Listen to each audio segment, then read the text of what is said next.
Let's understand protozoa. Protozoa बहुत ही tiny living organisms होते हैं जो एक ग्रुप में आते हैं जिसे प्रोटिस्टा कहा जाता है। इन्हें सब किंगडम प्रोटोजोआ के अंडर रखा जाता है। ये ऑर्गेनिजम्स यूनिसेलुलर होते हैं, मतलब इनका पूरा बॉडी सिर्फ एक ही सेल से बना होता है। इतने छोटी होने के बावजूद कुछ प्रोटोजोआ नेकेड आई से भी दिख सकते हैं, लेकिन ज्यादातर को देखने के लिए माइक्रोस्कोप की जरूरत होती है। प्रोटोजोआ टर्म सबसे पहले साइंटिस्ट गोल्डफुस ने दिया था। अब ये समझना इंपॉर्टेंट है कि ऑल्दो प्रोटोजोआ सिर्फ एक सेल के बने होते हैं, ये सिंगल सेल काफी हाईली ऑर्गेनाइज्ड होता है। इस सेल के अंदर डिफरेंट स्पेशलाइज्ड पार्ट्स होते हैं जिसे ऑर्गेनेल्स कहा जाता है, और हर ऑर्गेनेल का अपना स्पेसिफिक फंक्शन होता है, बिल्कुल हायर एनिमल्स के ऑर्गन्स की तरह। इसी वजह से प्रोटोजोआ डाइजेशन, मूवमेंट और रिप्रोडक्शन जैसे सारे लाइफ प्रोसेसेस एक ही सेल के अंदर परफॉर्म कर पाते हैं। अगर हम प्रोटोजोआ का कंपैरिजन रिकेट्सिया से करें तो एक मेजर डिफरेंस दिखता है। प्रोटोजोआ यूकैरियोटिक होते हैं, यानी इनमें वेल डिफाइंड न्यूक्लियस और प्रॉपर ऑर्गेनेल्स प्रेजेंट होते हैं। इनके पास एक सेल कवरिंग भी होती है। दूसरी तरफ रिकेट्सिया प्रोकैरियोटिक होते हैं, बैक्टीरिया की तरह, जिसमें प्रॉपर न्यूक्लियस और वेल डेवलप्ड ऑर्गेनेल्स नहीं होते। अब हम प्रोटोजोन सेल के अंदर जाके उसकी स्ट्रक्चर को समझते हैं। सबसे इंपॉर्टेंट पार्ट होता है न्यूक्लियस। प्रोटोजोआ में न्यूक्लियस एक ट्रू न्यूक्लियस होता है, यानी ये मेम्ब्रेन से प्रॉपर्ली एनक्लोज्ड होता है, जैसे बाकी यूकैरियोटिक सेल्स में होता है। ये बैक्टीरिया से डिफरेंट होता है, जहां न्यूक्लियस प्रिमिटिव होता है और मेम्ब्रेन से सेपरेट नहीं होता। जनरली प्रोटोजोआ में एक न्यूक्लियस होता है जिसे यूनिन्यूक्लिएट कहते हैं, लेकिन कभी-कभी दो न्यूक्लियस, बाइन्यूक्लिएट या बहुत सारे न्यूक्लियस, मल्टीन्यूक्लिएट भी हो सकते हैं। मोस्ट प्रोटोजोआ में एक्सेप्ट एक ग्रुप सिलियोफोरा, न्यूक्लियस का टाइप वेसिकुलर न्यूक्लियस होता है। इस टाइप के न्यूक्लियस में nuclear membrane, nucleoplasm, chromatin material जिसमें डीएनए होता है, और एक सेंट्रल स्ट्रक्चर होता है जिसे इंट्रान्यूक्लियर बॉडी कहते हैं। एक और टाइप होता है कॉम्पैक्ट न्यूक्लियस, जिसमें क्रोमैटिन की क्वांटिटी ज़्यादा होती है और न्यूक्लियोप्लाज्म कम होता है। सिलिएट्स में एक स्पेशल फीचर होता है। इनमें दो टाइप के न्यूक्लियस मिलते हैं। एक होता है माइक्रोन्यूक्लियस, जो छोटा डिप्लॉयड होता है और रिप्रोडक्शन को कंट्रोल करता है। ये माइटोसिस से डिवाइड होता है। दूसरा होता है मैक्रोन्यूक्लियस, जो बड़ा पॉलीप्लॉयड होता है और ऑर्गेनिज्म के डेली या वेजिटेटिव फंक्शंस को कंट्रोल करता है, और ये एमाइटोसिस से डिवाइड होता है। अब वेसिकुलर न्यूक्लियस भी दो टाइप का होता है। पहले टाइप में सेंट्रल बॉडी को एंडोसोम या कैरियोसोम कहते हैं, जिसमें डीएनए नहीं होता, इसलिए ये फ्यूजन नेगेटिव होता है। क्रोमैटिन न्यूक्लियर मेम्ब्रेन और एंडोसोम के बीच में होता है। ये टाइप ट्रिपैनोसोमा और पैरासिटिक अमीबे में देखा जाता है। दूसरे टाइप में सेंट्रल बॉडी न्यूक्लियोलस होता है, जो फ्यूजन पॉजिटिव होता है और डीएनए एक्टिविटी से रिलेटेड होता है। इसमें क्रोमैटिन पूरे न्यूक्लियस में स्प्रेड होता है, और ये टाइप एपिकॉम्प्लेक्सा ग्रुप में मिलता है। अब हम समझते हैं कि प्रोटोजोआ मूवमेंट कैसे करते हैं। इनके पास स्पेशल स्ट्रक्चर्स होते हैं जिसे ऑर्गन्स ऑफ लोकोमोशन कहते हैं। एक इंपॉर्टेंट स्ट्रक्चर है फ्लैजिला। ये लॉन्ग विप लाइक स्ट्रक्चर्स होते हैं जो काइनेटोसोम से अराइज होते हैं। ये बॉडी के एंटीरियर या पोस्टीरियर साइड पर हो सकते हैं और कभी-कभी बॉडी के साथ लगकर अंडुलेटिंग मेम्ब्रेन भी बना देते हैं। फ्लैजिला मूवमेंट में हेल्प करते हैं और ये मैस्टिगोफोरे ग्रुप में मिलते हैं। इनकी स्ट्रक्चर 9+2 अरेंजमेंट होती है, यानी 2 सेंट्रल फाइबर्स और 9 पेरिफेरल फाइबर्स। दूसरा लोकोमोशन ऑर्गन है सिलिया। ये छोटे हेयर लाइक स्ट्रक्चर्स होते हैं जो फ्लैजिला से छोटे होते हैं और पेलिकल से अराइज होते हैं। ये मूवमेंट के साथ साथ फीडिंग और सेंसिंग में भी हेल्प करते हैं। सिलिया सिलियोफोरा ग्रुप में पाए जाते हैं। इसके बाद आते हैं स्यूडोपोडिया, जो टेम्परेरी प्रोजेक्शंस होते हैं। ये ज़रूरत के अकॉर्डिंग बनते और गायब हो जाते हैं। अमीबे इनका यूज़ मूवमेंट और फूड कैप्चर के लिए करते हैं। स्यूडोपोडिया के भी टाइप्स होते हैं, जैसे लोबोपोडिया जो थिक होते हैं, फिलोपोडिया जो थिन और पॉइंटेड होते हैं, मिक्सोपोडिया जो ब्रांचिंग करके नेटवर्क बनाते हैं और फूड ट्रैप करते हैं, और एक्सोपोडिया जो स्ट्रेट प्रोजेक्शंस होते हैं बिना ब्रांचिंग के। कुछ प्रोटोजोआ एक और टाइप का मूवमेंट दिखाते हैं जिसे ग्लाइडिंग कहते हैं, जिसमें वो स्मूथली मूव करते हैं बिना विजिबल शेप चेंज के। इसका एग्जैक्ट मैकेनिज्म अभी क्लियर नहीं है। ये मूवमेंट टॉक्सोप्लाज्मा और सार्कोसिस्टिस में देखा जाता है। अब बात करते हैं प्रोटोजोअन के साइटोप्लाज्म की। साइटोप्लाज्म सेल का वो पार्ट होता है जो न्यूक्लियस के बाहर होता है। इसको दो पार्ट्स में डिवाइड किया जाता है, आउटर एक्टोप्लाज्म और इनर एंडोप्लाज्म। एक्टोप्लाज्म डेंस और क्लियर होता है और ऑर्गेनिज्म को शेप देता है। ये आउटर बाउंड्री बनाता है, जिसे अगर मेम्ब्रेन हो तो पेलिकल कहते हैं और अगर लेयर हो तो पेरीप्लास्ट कहते हैं। एक्टोप्लाज्म का मेन फंक्शन प्रोटेक्शन, लोकोमोशन और एडहीजन होता है। इनर पार्ट यानी एंडोप्लाज्म ज़्यादा फ्लूइड और ग्रैन्युलर होता है, क्योंकि इसमें food vacuoles, glycogen, fat droplets, proteins और दूसरे इंक्लूजन्स होते हैं। इसमें माइटोकॉन्ड्रिया और भी ऑर्गेनेल्स प्रेजेंट होते हैं। एंडोप्लाज्म मेनली न्यूट्रिशन और रिप्रोडक्शन के फंक्शंस परफॉर्म करता है। तो ओवरऑल प्रोटोजोआ एक सिंगल सेल्ड ऑर्गेनिज्म होने के बावजूद काफ़ी हाईली ऑर्गेनाइज्ड होते हैं और एक ही सेल के अंदर एफिशिएंटली सारे लाइफ प्रोसेसेस परफॉर्म कर सकते हैं। Let's now understand metabolism in protozoa, specially कैसे ये फूड लेते हैं, डाइजेस्ट करते हैं, वेस्ट रिमूव करते हैं और अपने सराउंडिंग्स पर रिस्पॉन्ड करते हैं। Protozoa different types of nutrition दिखाते हैं, मतलब फूड ऑब्टेन और यूज करने के अलग अलग तरीके।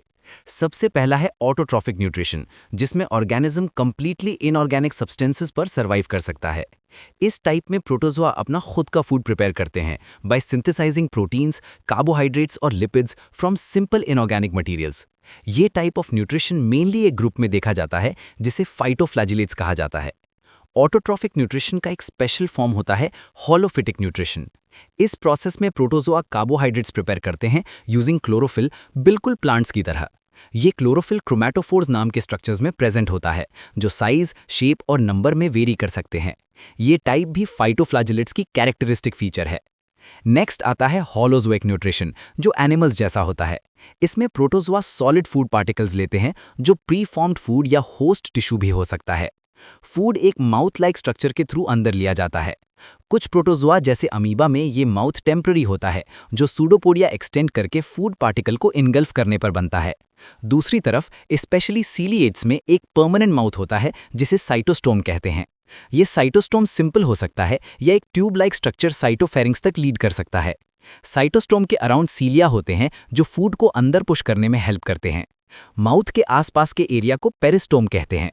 जब फूड सेल के अंदर एंटर करता है तो साइटोप्लाज्म में फूड वैक्यूल बनता है, जहां डाइजेशन होता है। डाइजेशन के बाद जो अनडाइजेस्टेड वेस्ट बचता है, वो या तो टेम्पररी ओपनिंग से या एक परमानेंट ओपनिंग, जिसे साइटोपाइज कहते हैं, उसके थ्रू बाहर निकाल दिया जाता है, जो सेल एनस की तरह काम करता है। एक और इम्पॉर्टेंट मेथड है पेनोसाइटोसिस, जिसमें प्रोटोजोआ लिक्विड फूड लेते हैं। इस प्रोसेस में सेल मेम्ब्रेन इन्वर्ट पिंच करके छोटे वेसिकल्स बनाता है, जो न्यूट्रिएंट कंटेनिंग फ्लूइड को ट्रैप कर लेते हैं। ये वैक्यूल्स फिर सेल के अंदर मूव करके डाइजेशन के लिए यूज होते हैं। कुछ प्रोटोजोआ में बहुत छोटे ओपनिंग्स होते हैं, जिसे माइक्रोपोर्स या माइक्रोपाइल्स कहते हैं, और कभी-कभी इन्हें साइटोस्टोम्स भी कहा जाता है। इनके थ्रू ये फ्लूइड्स या बहुत छोटे सॉलिड पार्टिकल्स भी ले सकते हैं। ये टाइप ऑफ फीडिंग पैरासाइट्स जैसे आइमेरिया और प्लाज्मोडियम में देखा जाता है। एक और टाइप है सैप्रोजोइक न्यूट्रिशन, जिसमें प्रोटोजोआ फूड पार्टिकल्स इंजेस्ट नहीं करते, बल्कि डिसॉल्व न्यूट्रिएंट्स डायरेक्टली अपने बॉडी सरफेस के थ्रू एब्जॉर्ब कर लेते हैं। ये प्रोसेस सिंपल ऑस्मोसिस के थ्रू होता है। अब आते हैं एक्सक्रीशन पर, मतलब वेस्ट मटेरियल्स का रिमूवल। प्रोटोजोआ में वेस्ट जनरली बॉडी सरफेस या सेल वॉल के थ्रू रिमूव होता है। सीलिएट्स में वेस्ट साइटोपेज के थ्रू भी निकलता है, जो साइटोस्टोम के ऑपोजिट साइड पर होता है। एक और इंपॉर्टेंट स्ट्रक्चर है कॉन्ट्रैक्टाइल वैक्यूल, जो सिंपल भी हो सकता है या किनाल्स के साथ कनेक्टेड हो सकता है।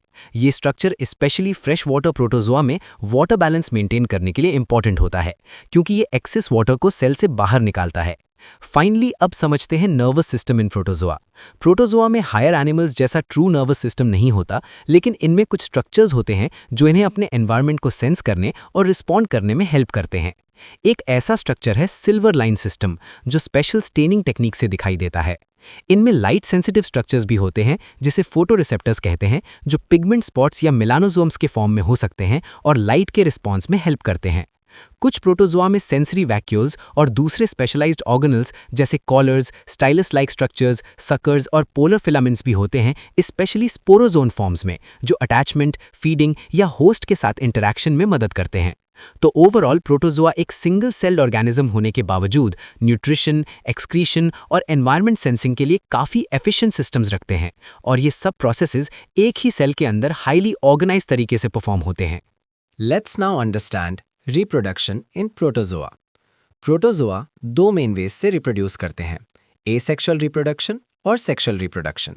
सबसे पहले हम एसेक्सुअल रिप्रोडक्शन को समझेंगे, क्योंकि ये सबसे कॉमन मेथड है। सबसे सिंपल और कॉमन टाइप है बाइनरी फिजन। इस प्रोसेस में एक पेरेंट सेल डिवाइड होकर दो डॉटर सेल्स बनाता है। सबसे पहले न्यूक्लियस डिवाइड होता है और उसके बाद साइटोप्लाज्म डिवाइड होता है। इस तरह एक सेल दो ऑलमोस्ट इक्वल सेल्स में कन्वर्ट हो जाता है। फ्लैजिला वाले प्रोटोजोआ जैसे फ्लैजिलेट्स में काइनेटोसोम नाम का स्ट्रक्चर एक साइड चला जाता है और दूसरी साइड नया काइनेटोसोम डेवलप कर लेती है। डिवीजन अलग अलग डायरेक्शंस में हो सकता है।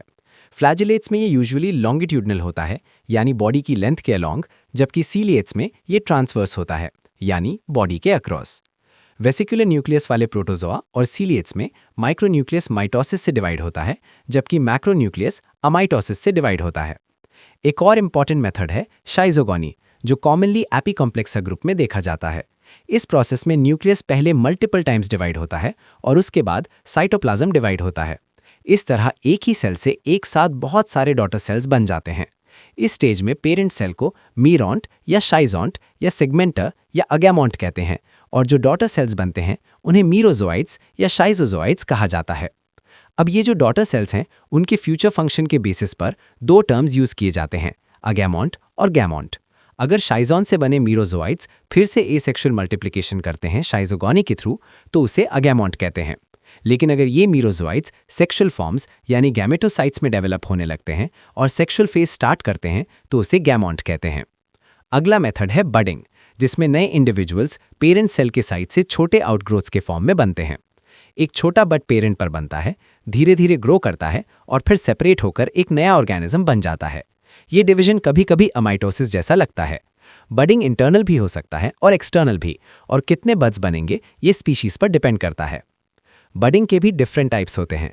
एंडोडायोजेनी एक टाइप का इंटरनल बडिंग है जिसमें दो डॉटर सेल्स मदर सेल के अंदर बनते हैं और जब ये रिलीज होते हैं तो मदर सेल डिस्ट्रॉय हो जाती है। ये ऑर्गेनिजम्स जैसे टॉक्सोप्लाज्मा और सार्कोसिस्टिस में देखा जाता है। अगर दो से ज्यादा डॉटर सेल्स इंटरनल बडिंग से बनते हैं तो उसे एंडोपॉलिजेनी कहते हैं, और अगर बहुत सारे डॉटर सेल्स एक्सटर्नल बडिंग से बनते हैं तो उसे एक्टोपॉलिजेनी कहते हैं। अब हम आते हैं सेक्सुअल रिप्रोडक्शन पर। इसके दो मेन टाइप्स होते हैं, कॉन्जुगेशन और सिंगैमी। कॉन्जुगेशन सीलिएट्स में देखा जाता है, जहां दो प्रोटोजोआ एक दूसरे के पास आते हैं और टेम्परेरीली फ्यूज हो जाते हैं। इस प्रोसेस के दौरान उनके माइक्रोन्यूक्लियाई मल्टीपल टाइम्स डिवाइड करते हैं और हर ऑर्गेनिज्म का एक हैप्लॉइड न्यूक्लियस दूसरे ऑर्गेनिज्म में एक्सचेंज होता है। एक्सचेंज के बाद दोनों ऑर्गेनिज्म सेपरेट हो जाते हैं और उनके न्यूक्लियस का रीऑर्गेनाइजेशन होता है। ये प्रोसेस जेनेटिक वेरिएशन में हेल्प करता है। सिंगैमी में दो गैमीट्स फ्यूज होते हैं और एक जाइगोट बनाते हैं। अगर गैमीट साइज में सेम होते हैं तो उन्हें आइसोगैमीट्स कहते हैं और प्रोसेस को आइसोगैमी कहते हैं। अगर गैमीट साइज में डिफरेंट होते हैं तो उन्हें एनाइसोगैमीट्स कहते हैं और प्रोसेस को एनाइसोगैमी या हेटेरोगैमी कहते हैं। यूजुअली छोटा गैमीट माइक्रोगैमीट होता है जो मोटाइल होता है और रिपीटेड माइटोटिक डिवीजन से बनता है। बड़ा गैमीट मैक्रोगैमीट होता है जिसमें ज्यादा साइटोप्लाज्म और फूड रिजर्व होता है और ये जनरली नॉन मोटाइल होता है, ओवम की तरह। ये गैमीट स्पेशल सेल से बनते हैं जिसे गैमॉन्स कहते हैं, जिसमें माइक्रोगैमेटोसाइट्स और मैक्रोगैमेटोसाइट्स शामिल होते हैं। गैमीट फॉर्मेशन के प्रोसेस को गैमोगोनी या गैमेटोगोनी कहते हैं। फर्टिलाइजेशन के बाद जाइगोट बनता है और फिर आता है नेक्स्ट प्रोसेस जिसे स्पोरोगोनी कहते हैं। इस प्रोसेस में जाइगोट डिवाइड होकर बहुत सारे इन्फेक्टिव स्टेजेस बनाता है जिसे स्पोरोजोइट्स कहते हैं। जाइगोट एक स्ट्रक्चर में डेवलप हो सकता है जिसे ओसिस्ट कहते हैं, जो बेसिकली एक सिस्ट वॉल से इनक्लोज जाइगोट होता है। इसके अंदर स्पोरोब्लास्ट्स बन सकते हैं और अगर ये किस्ट लाइक वॉल के अंदर इनक्लोज्ड होते हैं तो इन्हें स्पोरोसिस्ट्स कहते हैं। कुछ केसेस में अगर किस्ट वॉल नहीं होती तो मोटाइल स्टेज को स्पोरोकिनाइट कहते हैं। आखिर में ये सब स्पोरोजोइट्स में डेवलप हो जाते हैं जो होस्ट के लिए इन्फेक्टिव होते हैं। अब समझते हैं सिस्ट फॉर्मेशन। कुछ प्रोटोजोआ रेजिस्टेंट स्ट्रक्चर्स बनाते हैं जिसे सिस्ट कहते हैं, जो उन्हें हार्श कंडीशंस में सर्वाइव करने में हेल्प करते हैं। सिस्ट तब बनता है जब प्रोटोजोअन अपने अराउंड एक थिक प्रोटेक्टिव वॉल बना लेता है। अगर ये वॉल होस्ट के द्वारा बनाई जाए इंस्टेड ऑफ प्रोटोजोन तो इसे स्यूडोसिस्ट कहते हैं। अगर ऑर्गेनिज्म के अंदर एक या ज्यादा इंडिविजुअल्स के अराउंड थिक वॉल बन जाए तो उसे स्पोर कहते हैं। हर सिस्ट या स्पोर के अंदर एक या ज्यादा स्पोरोजोइड्स हो सकते हैं। प्रोटोजोआ का एक्टिव, फीडिंग और ग्रोइंग स्टेज ट्रोफोजोइड कहलाता है। सिस्ट बनाने के प्रोसेस को एनसिस्टमेंट कहते हैं। मोस्ट पैरासिटिक प्रोटोजोआ अपने लाइफ साइकिल के किसी स्टेज पर सिस्ट बनाते हैं जिससे वो होस्ट के बाहर सर्वाइव कर पाते हैं। ये सिस्ट्स अलग अलग स्टेजेस पर बनते हैं। कभी कभी सिस्ट फॉर्मेशन सिंगैमी के बाद होता है। बहुत से स्पोरोजोन्स में जाइगोट एक रेजिस्टेंट कवरिंग बना लेता है और ओसिस्ट बन जाता है। कुछ केसेस में जाइगोट इंसेक्ट वेक्टर के अंदर बनता है और बाद में ममेलियन होस्ट में ओसिस्ट में डेवलप होता है, या कभी कभी एक मोटाइल स्टेज जिसे ओकेनाइट कहते हैं। आखिर में ये सब स्पोरोजोइट्स में डेवलप हो जाते हैं जो होस्ट के लिए इन्फेक्टिव होते हैं। तो ओवरऑल प्रोटोजोआ के पास रिप्रोडक्शन के बहुत सारे मेथड्स होते हैं, बोथ एसेक्सुअल और सेक्सुअल, जो उन्हें सर्वाइव करने, मल्टीप्लाई करने और डिफरेंट एनवायरनमेंट्स और होस्ट्स में